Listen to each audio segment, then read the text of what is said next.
face. Pretty Rhona, who'd always flirted with him, who'd made a ritual of flirting with him. Pretty Rhona, who now looked as if she were going to be sick. "Oh, let's rock," he said, and stood up. They were on the dance floor. He held her close, and hummed and chatted, and through the alcoholic haze saw she was a stiff-smiled, stiff-bodied, mechanical dancing doll. The number finished. They walked back to the booth. Phil said, "Beddy bye time." Hank said, "First one dance with my loving wife." He and Edith danced. He didn't hold her close as he had Rhona. He waited for her to come close on her own, and she did, and yet she didn't, because while she put herself against him, there was something in her face, no, in her eyes, it always showed in the eyes, that made him know she was trying to be the old Edith and not succeeding. This time, when the music ended, he was ready to go home. They rode back to town along Route 9, he and Edith in the rear of Phil's car, Rhona driving because Phil had drunk just a little too much, Phil singing, and telling an occasional bad joke, and somehow not his old self. No one was his old self. No one would ever be his old self with the first one. They turned left to take the short cut along Hallowed Hill Road, and Phil finished a story about a Martian and a Hollywood sex queen, and looked at his wife, and then past her at the long cast-iron fence paralleling the road. "Hey," he said, pointing, "do you know why that's the most popular place on Earth?" Rhona glanced to the left, and so did Hank and Edith. Rhona made a little sound, and Edith seemed to stop breathing.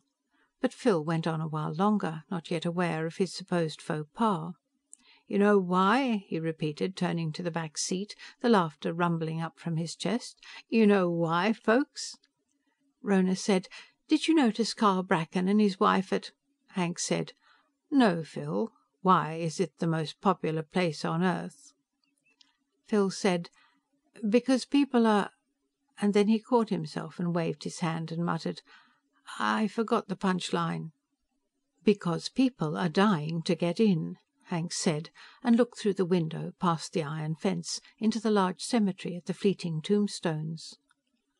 The car was filled with horrified silence, when there should have been nothing but laughter, or irritation at a too-old joke. "Maybe you should let me out right here," Hank said. "I'm home, or that's what everyone seems to think. Maybe I should lie down in an open grave. Maybe that would satisfy people. Maybe that's the only way to act, like Dracula or another monster from the movies." Edith said, "Oh, Hank, don't, don't." The car raced along the road, crossed a macadam highway, went 4 blocks and pulled to a stop. He didn't bother saying good night. He didn't wait for Edith. He just got out, walked up the flagstone path and entered the house. "Hank," Edith whispered from the guest room doorway, "I'm so sorry." "There's nothing to be sorry about. It's just a matter of time. It'll all work out in time." "Yes," she said quickly, "that's it. I need a little time. We all need a little time. Because it's so strange, Hank. Because it's so frightening.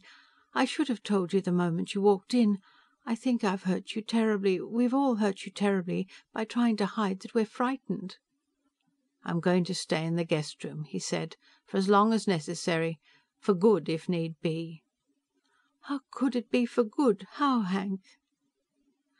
That question was perhaps the first firm basis for hope he'd had since returning. And there was something else, what Carlisle had told him, even as Carlisle himself had reacted as all men did.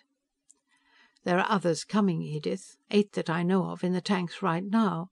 My superior, Captain Davidson, who died at the same moment I did, 7 months ago next Wednesday, he's going to be next. He was smashed up worse than I was, so it took a little longer, but he's almost ready. And there'll be many more, Edith. The government is going to save all they possibly can from now on. Every time a young and healthy man loses his life by accident, by violence, and his body can be recovered, he'll go into the tanks and they'll start the regenerative brain and organ process, the process that made it all possible. So people have to get used to us. And the old stories, the old terrors, the ugly old superstitions have to die, because in time each place will have some of us, because in time it'll be an ordinary thing." Edith said, "Yes, and I'm so grateful that you're here, Hank. Please believe that. Please be patient with me and Ralphie and—" She paused. "There's one question." He knew what the question was. It had been the first asked him by everyone from the President of the United States on down. "I saw nothing," he said. "It was as if I slept those 6.5 months. Slept without dreaming." She came to him and touched his face with her lips, and he was satisfied. Later, half asleep, he heard a dog howling, and remembered stories of how they announced death and the presence of monsters. He shivered and pulled the covers closer to him, and luxuriated in being safe in his own home. End of the first one by Herbert D. Castell.